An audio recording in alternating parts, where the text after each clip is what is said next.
Welcome back to the deep dive. Today, we are strapping on our virtual lead aprons. We're diving headfirst into a world that's absolutely fundamental to modern medicine, yet, well, it often remains a bit of a mystery. Radiographic imaging. Yeah, it's funny. When most people think X-ray, they picture a simple, static snapshot, like a photograph. Right. But the science behind capturing that image, converting invisible radiation into actual diagnostic information, that's a whole different level. It's this Well, complex interplay of physics, technical control, and some pretty cutting-edge digital detection. absolutely. And it's built on layers and layers of specific professional vocabulary. Exactly. Our source material today is, well, it's highly technical. It's basically a professional handbook covering the vocabulary and the mechanics of radiography. So our mission today is pretty clear. We want to be your guides through this. We're going to distill the absolute essentials. We're focusing really intensely on the very specific vocabulary that technologists use, every single day, and also the underlying function, the practical how and the why of image production, image quality, and the technology that actually captures the image. And it's worth appreciating the timeline here. The basic discovery, the fact that X-rays can pass through matter, that goes all the way back to Wilhelm Conrad Röntgen in 1895. Wow, yeah. But the technology we're really talking about today, the fine control factors, the super sharp digital detectors, that's a massive leap from those first film exposures. We're connecting like over a century of physics directly to the tools used in modern diagnostics. Okay, so let's start right at the foundation. What's the core functional definition? At its heart, what process defines creating a radiographic image? Well, fundamentally, it's an energy conversion process. Simple as that. An X-ray image gets produced by converting the energy of X-rays that have managed to pass through the anatomy, the patient, into a visual image that's captured on an image receptor, or IR. The whole story is really about the radiation beam's journey and its transformation. Right. Let's unpack that transformation then.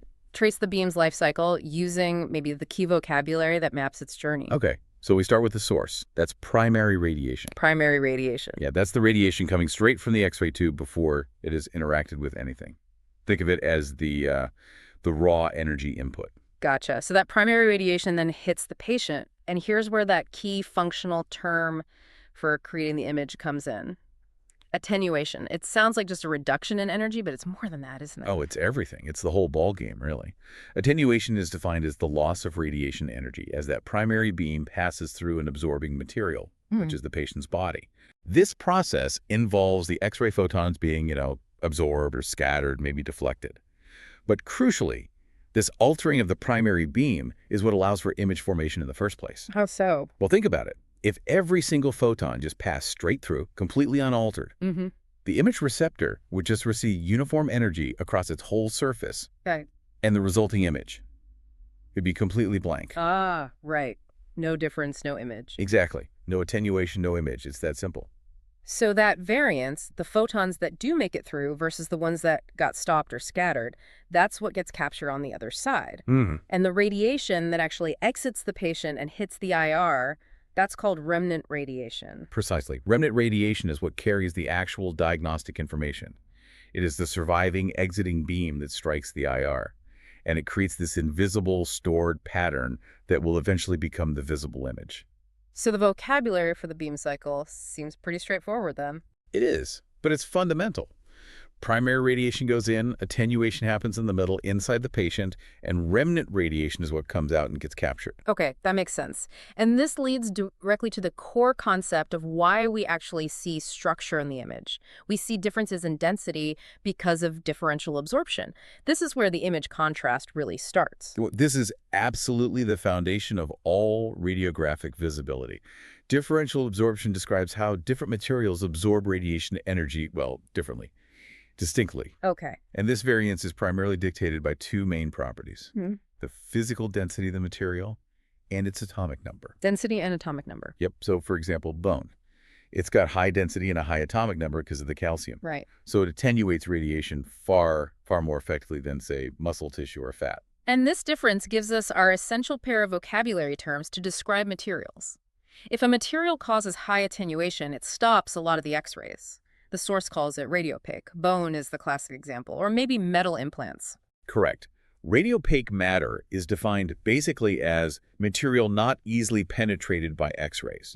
Functionally, what happens is because those X-rays were stopped and never reached the image receptor underneath the bone, that area of the digital image receives very little exposure. Okay. And that translates into the white or the lighter areas we see on the final image. It's actually the absence of exposure that creates the light area. Makes sense. Conversely then, if matter lets the X-rays pass through with very little attenuation like air in the lungs or maybe soft tissue, it's labeled radiolucent. Exactly. Radiolucent matter allows that remnant radiation to strike the IR with high intensity. This heavy exposure creates the darker or blacker areas on the resulting image. So the entire visible structure we see, all those varying shades of gray between the black of the air and the white of the bone. It's purely a visual map, a map of the patient's differential absorption properties, Yeah. capturing that accurately. That is the ultimate function that the technologist has to control. It's actually kind of amazing when you pause and think about the scale of that control. It really is. The technologist is manipulating literally millions, maybe billions of photons just to map these tiny changes in atomic composition. They're aiming for that perfect balance between the high radiopaque areas and the radiolucent areas to maximize the diagnostic contrast. It seems like an incredibly nuanced balance. It is. And maintaining that balance is exactly what drives all the technical decisions we're about to get into. Okay, so now that we understand what happens inside the patient with attenuation and differential absorption, we need to look upstream. How is that incredibly powerful primary beam actually created and controlled in the first place? We need the vocabulary and the function of the X-ray machine itself. Right. So the function of X-ray production, it requires a very specific, highly controlled environment. The source material identifies 4 critical components needed for converting high-speed kinetic energy into X-ray energy. Oh. And these are all housed within the X-ray tube. Okay, 4 components. Let's start with a basic requirement. We need an X-ray tube with a vacuum inside. Why is the vacuum functionally so important? The vacuum is absolutely vital because X-rays are produced by accelerating electrons at incredible speeds. Okay. If those electrons were to collide with stray air molecules on their way from one side of the tube to the other, they'd lose kinetic energy. The vacuum ensures those electrons travel completely unimpeded, reaching maximum speed before they get the target. Got it. Next, we need the source of those electrons. That's the cathode, right? The negative side of the tube. Correct. The cathode assembly contains the filament, which heats up and buoys off electrons, a process called thermionic emission. And to make this whole system work, the third requirement is a method to accelerate those electrons to really tremendous speeds. That's achieved by applying high voltage. Exactly. A very high potential difference measured in kilovolts is applied across the tube between the cathode and the anode. This massive voltage difference is what provides the force to drive those electrons across the vacuum at near light speed. Okay, so we have fast electrons, and finally those high-speed electrons need to be stopped, abruptly stopped, to cause the necessary energy transformation. That happens at the target, or anode, the positive side of the tube. Precisely. It's actually a beautiful functional design when you break it down. Yeah. The target material itself is usually tungsten, Why tungsten? mainly because of its incredibly high melting point. It has to be able to withstand the massive amount of thermal energy that's generated when those high-speed electrons slam into it. Right, because not all that energy becomes X-rays. Not even close. It's Yeah. actually kind of shocking. Less than 1% of the kinetic energy from the electrons is converted into diagnostically useful X-rays. The remaining 99+%. It's just sheer heat. Wow. Yeah. Understanding this collision mechanism, this energy conversion, really explains why the technologist has to so carefully manage the factors that create and control the beam, especially regarding heat load on the tube. And that leads us perfectly into the core technical vocabulary, the prime factors of exposure technique. Our sources identify 4 primary factors the technologist uses to control the X-ray output. What are they? Well, traditionally we talk about 3 main factors: MAs, KVP, and the geometric factor SID. Sometimes other influencing factors are included, but these are the big 3 levers of control. Okay, let's start with the factor that controls the sheer volume or the quantity of X-rays produced. Milliamperage seconds, or MAs. Right. MAs is the dominant controller of X-ray quantity. Hmm. It's a direct relationship. If you double the MAs, you essentially double the number of X-ray photons produced, hitting the patient and ultimately hitting the image receptor. So it dictates the overall intensity. Exactly. And it's calculated simply by multiplying the MA, which is the tube current, representing the number of electrons flowing per second, by the exposure time in seconds. It's important to grasp the calculation then. If a technologist uses, say, 200 mMA for an exposure time of 0.02 seconds, Multiply those together, and you get 4 MNAs. That simple multiplication gives them the total quantity of radiation used for that specific exposure. Okay. But the real functional wisdom here seems to lie in the MA's reciprocity law. You mentioned this is a daily tool for the technologist. Absolutely essential. The law basically states that the same MA's value will yield the same total exposure to the receptor, regardless of the specific MA and time combination used to achieve it. So walk me through that. If I need, say, 16 MA's total exposure. Great, 16 MAs. You could achieve that with a high current, like 400 MA for a very short time, 0.040 seconds. Right. Or you could use a lower current, say 200 MA, but exposed for twice as long, 0.080 seconds. In both cases, 400 times 0.040 equals 16, and 200 times 0.080 also equals 16. The total MAs, and thus the total receptor exposure, is identical. That functional flexibility seems really vital, especially for managing patient motion. It's critical. If a patient is having trouble holding still, maybe they're in pain or they're a child, the technologist can use a much higher MA setting paired with an extremely short exposure time. This achieves the required MAs, but effectively freezes any involuntary motion, preventing motion distortion, which, as we'll discuss later, is a huge image quality killer. But wait a second. If the total exposure to the receptor is the same, why wouldn't the technologist always just choose the absolute shortest time possible? Are there downsides? Maybe machine heating or tube life? That's a really sharp question, and it pushes us just beyond the basic definition. While reciprocity holds true for the image exposure itself, using extremely high MA settings, like 400 or 500 MA or more, generates heat at the target incredibly rapidly. Back to that 99% heat issue. Exactly. Overusing those very high MA stations can wear out the components of the X-ray tube much faster. So the technologist is constantly performing this balancing act. They need short exposure times for clinical reasons like motion, but they also have to consider equipment longevity and the tube's heat limits. It's a constant management task. Okay, interesting trade-off. Let's move on to the factor controlling the quality or the energy of the beam. Kilovoltage peak, or KVP. If MAs is quantity, KVP controls penetration, right? That's the key function. KVP controls the X-ray beam's ability to penetrate through the patient's anatomy. The higher the KVP setting, the more energetic the average X-ray photon becomes, and the greater the beam's overall penetrating power. Okay. We use some physics vocabulary here. The X-ray beam is described as polyenergetic or heterogeneous. That just means it contains a whole spectrum of photon energies, not just a single energy level. The KVP setting determines the maximum energy level within that spectrum. And here's where the function of KVP becomes, well, extremely powerful in practice, the 15% rule. The source material highlights this as a foundational principle for making exposure adjustments. Oh, it's absolutely fundamental to the tactile execution of radiography, especially when you're thinking about managing patient dose. The functional implication is, frankly, astonishing. Increasing the KVP by only 15% results in doubling the image receptor exposure. Doubling, just from a 15% increase. Doubling. And conversely, decreasing the KVP by 15% halves the exposure to the receptor. It's a nonlinear, really powerful relationship. That's a massive swing for what sounds like a relatively small voltage change. Why is this rule so important for the technologist in their daily work? It's their primary tool for shifting control between quantity and quality. See, higher KVP settings result in a more penetrating beam overall. This often leads to slightly less radiation being absorbed superficially in the patient's skin and soft tissues. Okay, so it goes deeper more efficiently. Right.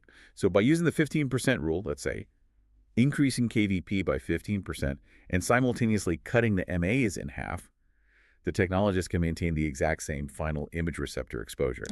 Because the 15% KVP increase doubled the exposure, and having the MAs cut it back down by half? Precisely. They cancel each other out in terms of receptor exposure. But the key benefit is that this adjustment potentially reduces the overall radiation dose absorbed by the patient, because you're using a more efficient penetrating beam and less total quantity MAs. It's a crucial dose-saving technique. Fascinating.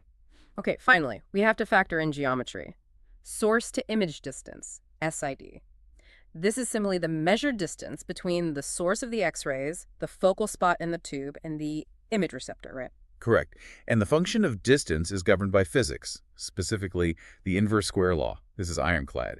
It states that the intensity of the radiation beam and the SID have an inverse relationship, and it's proportional to the square of the distance change. Okay. Inverse square, meaning intensity drops off fast as you move away. Very fast. Let's put that into functional terms. Say a technologist normally shoots a particular chest X-ray at a 72-inch SID. But for some reason, maybe the patient's condition, they have to move back to Let's keep it simple. Say 40 inches SID instead of 72, or maybe the other way around. No. They normally shoot at 40 inches and move back to 80 inches. Doubling the distance. Okay, doubling the distance from 40 to 80 inches.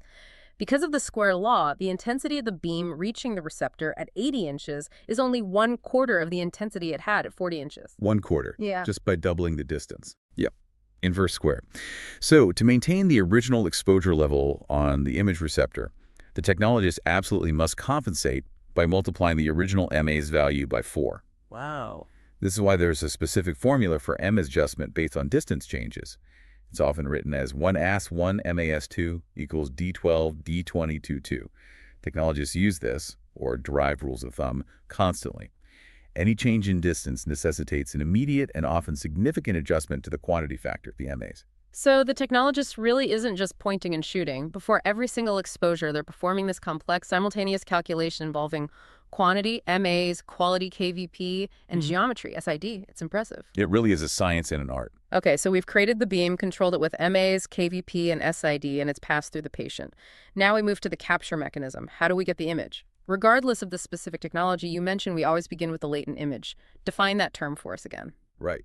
The latent image is basically the invisible stored energy pattern that's created on the receptor immediately after the exposure happens, but before any processing or display occurs. So it's like the potential image. Exactly. It's the potential image locked within the material of the receptor, just waiting to be developed or read out digitally. Let's discuss the first major digital phase then, which kind of bridged the gap from film. That's photostimulable phosphor PSP technology, more commonly known as computed radiography, CR. Right. CR systems were ingenious because they allowed radiology departments to use their existing X-ray equipment, but introduced a digital readout process. They use a reusable imaging plate, or IP, which is housed inside a cassette that looks a lot like an old film cassette. Okay. And the functional mechanism relies on storing that energy temporarily. Yes. The plate itself contains special barium fluorohalide crystals. When X-ray photons from the remnant beam strike these crystals, instead of creating an immediate visible change like film chemistry would, the energy excites electrons within the crystal lattice. These electrons then get temporarily trapped in high-energy states, sort of like getting stuck in little energy wells. So the latent image in CR isn't chemical, it's actually stored potential energy in these electron traps. How do we get the actual image information out? That's the function of the CR reader. The technologist takes the exposed cassette, inserts the IP into this reader machine. Inside, a finely focused laser beam scans across the surface of the IP. Okay. The energy from the laser light stimulates those trapped electrons, giving them enough energy to fall back down to their normal lower energy state. Oh. As they fall back, they release that stored energy in the form of visible light. Ah, so light comes out. All right. And sensitive photodetectors inside the reader capture this emitted light, convert its intensity into an electronic signal, and then send that signal to the computer. The computer processes this raw data, applies algorithms, and constructs the visible image we see on the monitor. CR was definitely clever, a real transition technology, but the industry has overwhelmingly shifted now to true digital radiography, DR. The key functional features of DR seem to be its immediate display images pop up in just seconds, and the use of fixed detector panels instead of cassettes. That's right. The speed is a major advantage. And the core vocabulary term that really underpins all modern DR technology is the thin film transistor, or TFT. TFT, what does that do? Think of a TFT as a microscopic electronic switch combined with a tiny storage capacitor. Yeah. These are arranged in a massive grid, a huge array across the entire surface of the detector panel, millions of them. Whether the DR system uses direct or indirect conversion technology, we'll get to that. The TFT array is the crucial component. It's the collection point for the final electrical signal that represents the image data at each specific point on the detector. All right, let's break down the functional difference between those two main types of DR panels, starting with indirect detector technology. Okay. Indirect conversion is, as the name implies, a two-step process.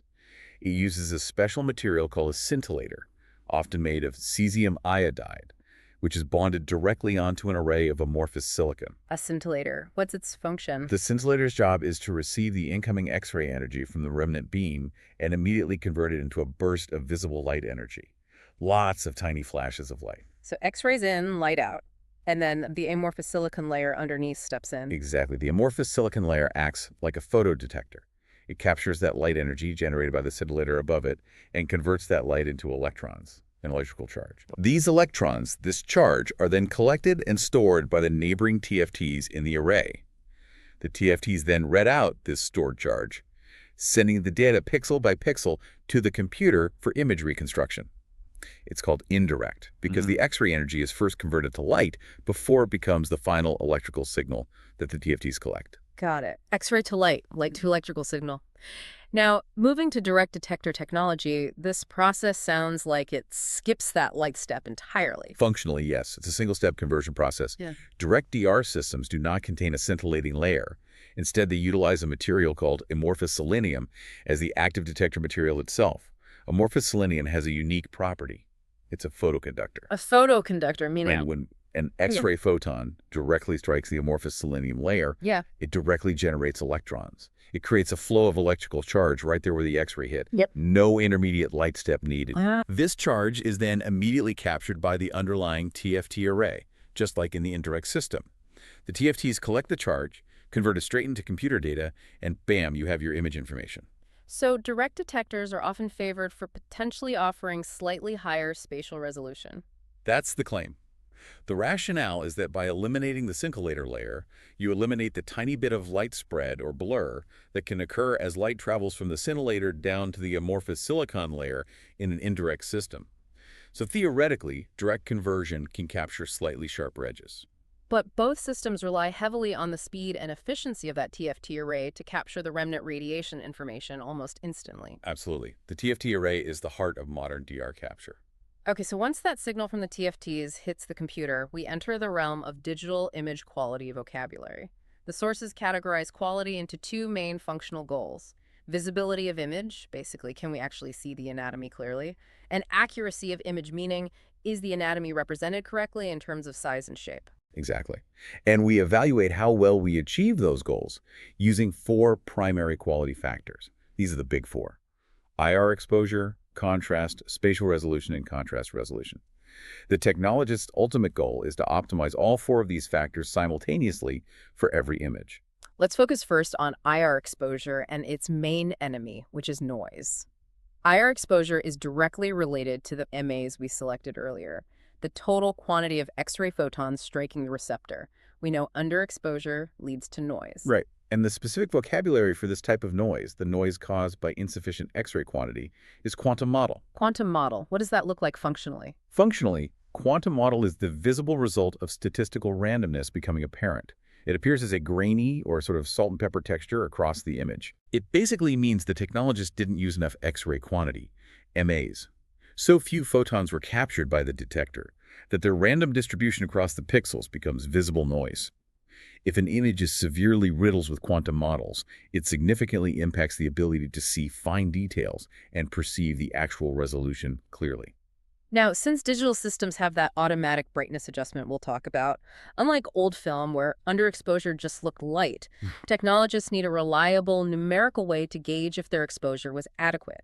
This brings us to the exposure index, EI. Exactly. The EI is a number provided by the equipment manufacturer that gives a representation of the total X-ray exposure received by the receptor for that specific image. But you mentioned it's manufacturer specific. Yeah, that was a problem. Different vendors use different scales, different calculations, making it really hard for technologists or physicists to compare dose levels or image quality across different machines or hospitals. Right. So the field has largely moved towards adopting a more standardized metric, the deviation index, DI. Okay, DI. Why is the DI considered a more reliable and more functional vocabulary term for the technologist to use day to day? The DI is designed to be a true objective feedback tool. It directly represents the degree to which the actual exposure received by the IR deviates from the pre-programmed optimal target exposure value for that specific anatomical projection in view. So it compares the actual exposure to the ideal exposure. Precisely. A DI of 0 means the exposure was perfect, right on target. A positive DI number, like +1, +2, +3, tells the technologist they overexpose the patient, and by how much? Each step often representing about 25% overexposure.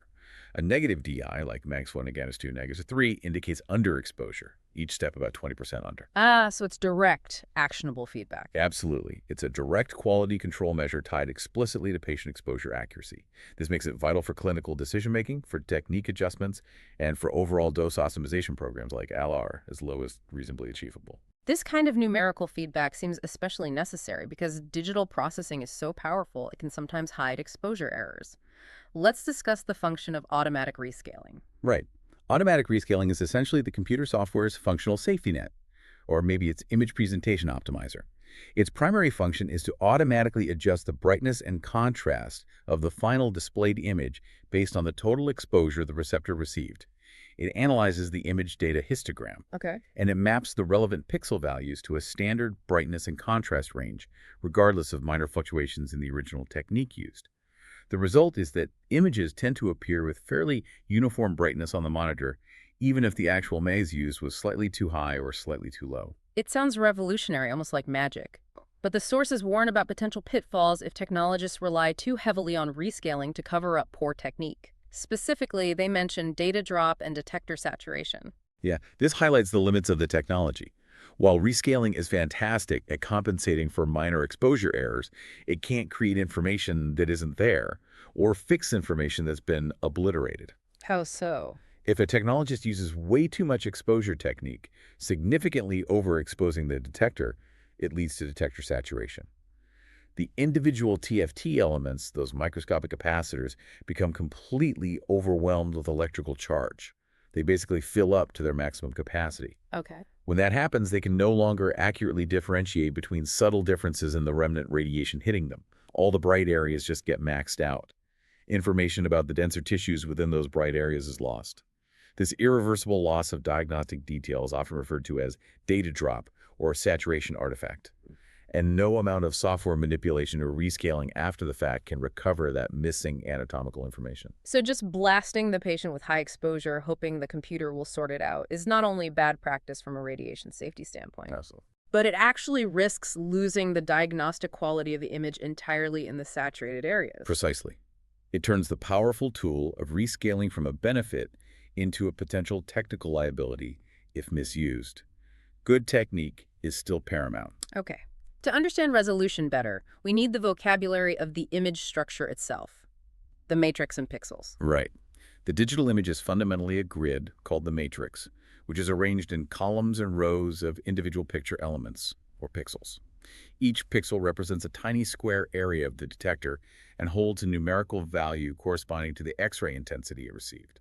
And the functional relationship here is pretty fundamental to digital image quality. Absolutely. Generally speaking, a larger matrix size, meaning more pixels overall, and critically, smaller individual pixels, provide improved spatial resolution.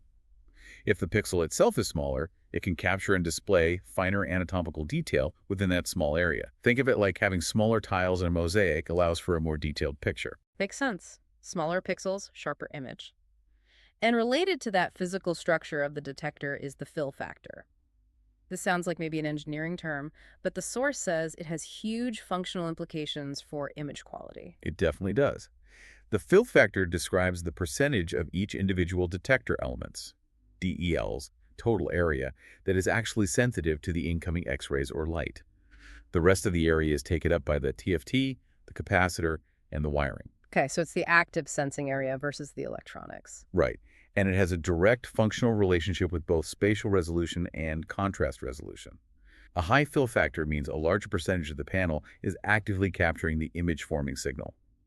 This generally results in increased image receptor sensitivity and better signal-to-noise ratio because you're collecting more of the incoming radiation per GEL. So higher fill factor is generally better. Generally, yes. Technologists and engineers are constantly seeking detector designs with higher fill factors to maximize the efficiency of radiation capture, though there's often a trade-off with pixel size and other electronic considerations. Okay. Once the image is all processed and sent to the radiologist's high-resolution monitor, they use their own set of viewing vocabulary to optimize the display for diagnosis. Right. These are the final functional controls available, usually manipulated with mouse movements while viewing the image. They control the perceived brightness and contrast using software tools often referred to as window level and window width. Let's define those. Window level, WL, controls. Window level controls the overall image brightness. It essentially sets the center point or the midpoint of the range of pixel values that will be displayed as visible shades of gray. Moving the window level up or down makes the entire image appear globally brighter or darker. Got it. WL is brightness, and window width, WW controls. Window width controls the image contrast. It adjusts the range of pixel values that are spread across the available grayscale, from black to white. How does that work? A narrow window width means only a small range of pixel values are displayed across the full grayscale. This results in fewer shades of gray being visible, creating a high contrast image, more black and white, fewer grays in between. Okay. High contrast. Conversely, a wide window width spreads a larger range of pixel values across the grayscale. This displays a greater number of gray shades, resulting in a low contrast image, showing more subtle differences in tissue density. Low contrast, more grays. Exactly. Radiologists constantly adjust both WL and WW to optimize the visualization of specific tissues or potential pathology, making faint findings more conspicuous. These windowing controls are absolutely crucial for the diagnostic interpretation process in digital imaging. Okay, that covers the visibility aspects. Now let's shift focus to the accuracy of the image, making sure the captured information accurately represents the true size and shape of the anatomy. This starts with the spatial resolution, which you mentioned is one of our primary quality factors. Right. Spatial resolution is often just described simply as sharpness. But more technically, it's defined as the accuracy with which the structural edges of an object are represented on the image. It's what makes a sharp line look like a sharp line, not a fuzzy blur. And you said it's affected by noise and contrast, but it's fundamentally a geometric property. Yes. While noise can obscure resolution and contrast can enhance its visibility, the intrinsic ability of the system to resolve fine detail is largely determined by geometric factors and the detector's physical characteristics. In the digital world, we already established that the primary digital control or limitation of spatial resolution is the pixel element size. That's the ultimate limiting factor imposed by the detector itself. You can't resolve detail smaller than the pixel size. But assuming you have a given detector, you then turn to the mechanical or geometric controls to optimize the resolution you can achieve. Primarily, this involves the focal spot size used during the exposure. Back to the X-ray tube. Yep. The source material confirms that using a smaller focal spot on the anode results in better spatial resolution. This is because the X-ray beam doesn't originate from a perfect mathematical point source. It comes from a small rectangular area on the target. A smaller source area minimizes the geometric blur, often called penumbra, that occurs at the edges of structures in the image. So small focal spot for sharp details, but often that means lower MA limits, right? Back to those trade-offs. Exactly. Smaller focal spots can't handle as much heat, so they usually limit the maximum MA you can use, which might necessitate longer exposure times again, risking motion blur. It's always a balance. And the physical setup in the X-ray room matters profoundly for resolution too. We already discussed SID, source to image distance, where a greater distance generally improves resolution by reducing magnification and beam divergence effects. But we also have to consider OID, object to image distance. OID is critical. It's simply the distance between the actual anatomical part being imaged and the surface of the image receptor itself. Functionally, the rule is simple. Decreased OID results in improved resolution. So get the body part as close to the detector as possible. Always. Minimizing the distance between the object you're imaging and the detector significantly reduces magnification, and it also reduces the geometric blur or unsharpness. Technologists are constantly trained and reminded to position the patient so the anatomy of interest is placed directly against the detector panel whenever feasible. Okay. When these geometric properties, SID, OID, focal spot, alignment, are not optimized, we get image distortion. Right. Distortion is defined as any misrepresentation of the true size or shape of the anatomy as recorded on the image. We typically classify it into two main types. Size distortion, which is essentially magnification. Caused mainly by excessive OID or sometimes insufficient SID. Correct. And shape distortion, which makes things look elongated or foreshortened compared to their actual shape. This is usually caused by improper alignment between the X-ray tube, the anatomical part itself, and the image receptor. If they aren't parallel or centered correctly, the shape gets warped. However, the source material is absolutely clear on the single most common, most detrimental enemy of image sharpness, which severely impacts resolution regardless of geometry: motion distortion. Oh, without a doubt. Motion, whether it's voluntary, like a patient just shifting their position slightly, or involuntary, like their heartbeat, breathing, or bowel peristalsis, is the single greatest cause of image unsharpness. So it's the technologist's biggest practical challenge. It's an ongoing functional challenge in virtually every exam. Motion completely blurs the edges of the anatomy, destroying the recorded detail. It can make an otherwise technically perfect image completely non-diagnostic, regardless of how perfectly the MAs, KVP, SID, and OID were set. Using short exposure times, enabled by high MA thanks to reciprocity, and clear patient communication are key tools to combat it. Got it. That brings us neatly to techniques used specifically to enhance image quality and, importantly, manage patient exposure by modifying the beam itself. This is beam modification. It seems to involve altering the beam both before and after it interacts with the patient. That's right. Modifying the primary beam before it even hits the patient involves two main techniques: filtration and collimation, which is also called beam limitation or restriction. Let's start with filtration. What's its function? Filtration involves placing sheets of material, usually aluminum, directly in the path of the X-ray beam as it exits the tube housing. The function is to selectively absorb the lowest energy X-ray photons in that polyenergetic beam, Why remove the low energy ones? because those very low energy photons don't have enough penetrating power to make it through the patient and contribute to the image formation on the receptor. They would just be absorbed superficially, mostly in the patient's skin, contributing significantly to the patient's radiation dose without providing any diagnostic benefit. Removing them hardens the beam, increases its average energy, improves its quality, and crucially reduces patient's skin dose. Okay, so filtration is primarily a dose reduction measure, and collimation, that's just limiting the size of the X-ray field, right? Correct. Collimation uses adjustable lead shutters inside the tube housing to restrict the size and shape of the X-ray beam so that it only irradiates the specific anatomical area of interest. It's perhaps the single most effective functional tool the technologist has for reducing unnecessary radiation dose to the patient simply by not exposing parts that don't need to be imaged.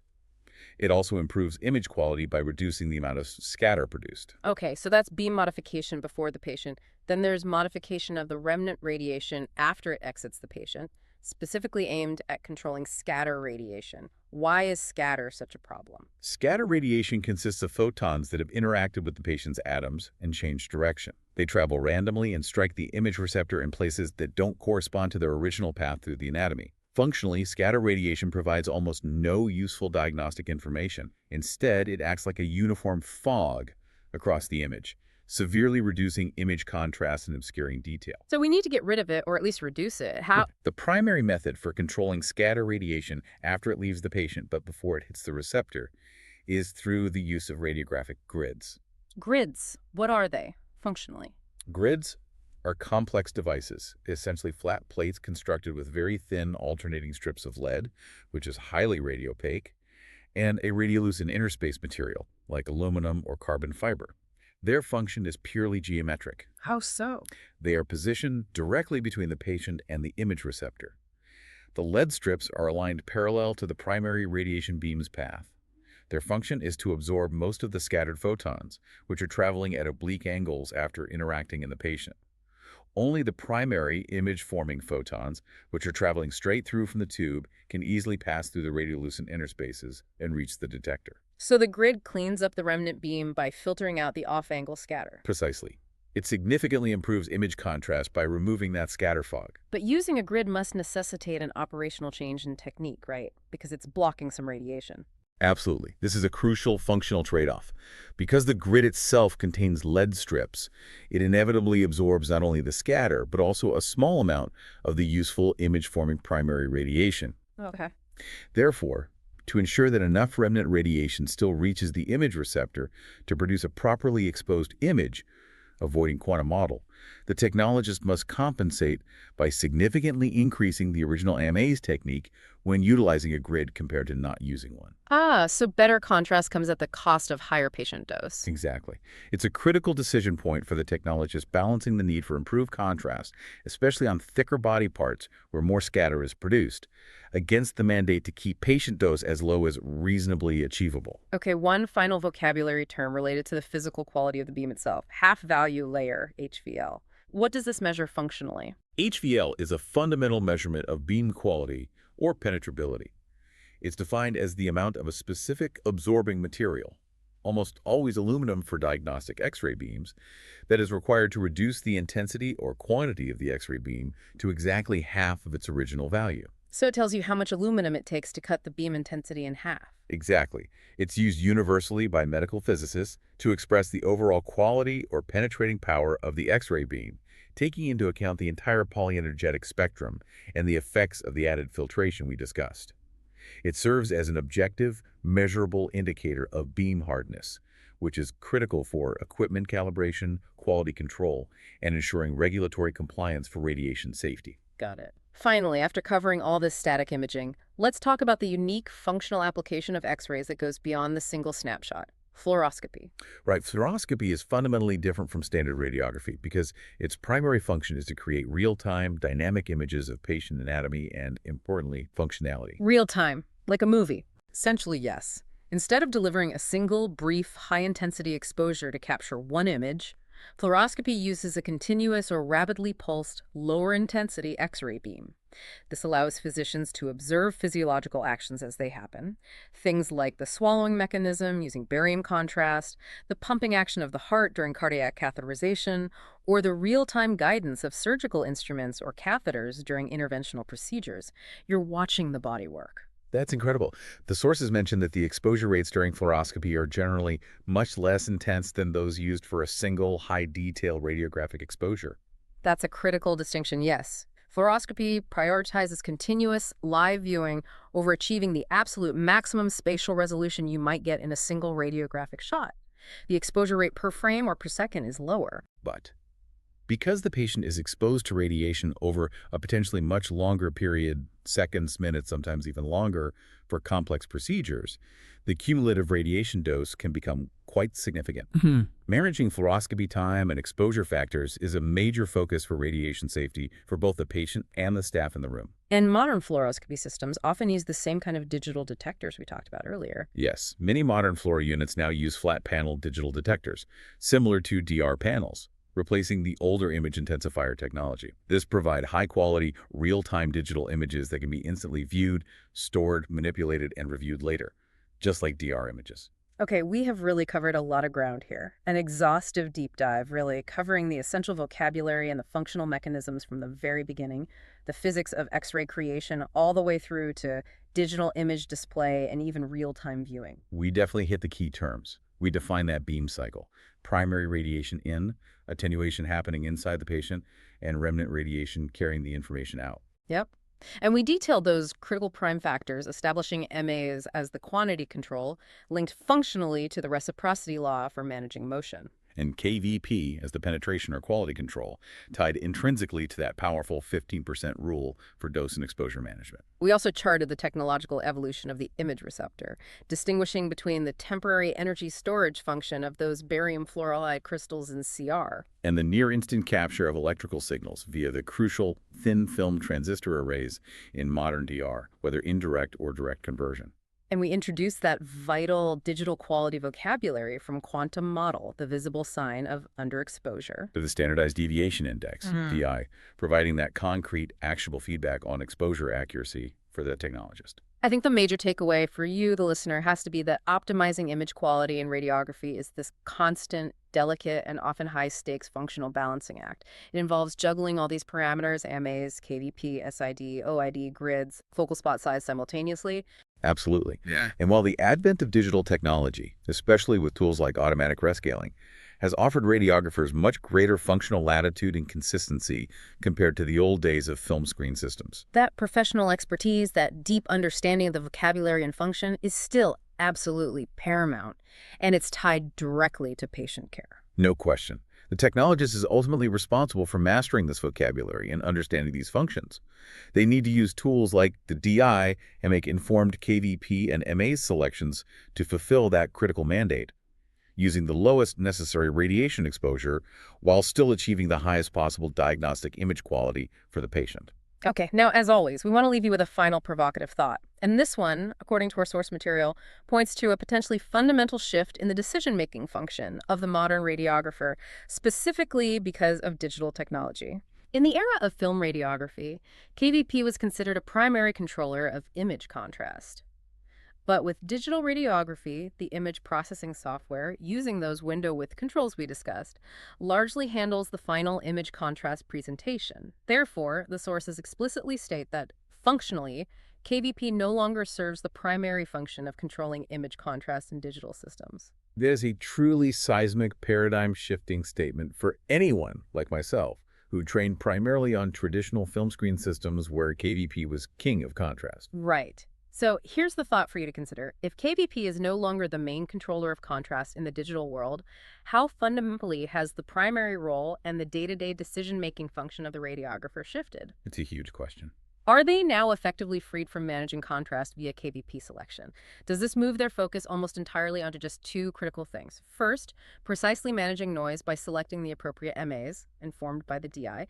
And second, maximizing spatial resolution through absolutely flawless geometric controls, SID, OID, focal spot size, and patient positioning to minimize motion. Does this new functional focus perhaps make the job, in some ways, simpler by removing a variable?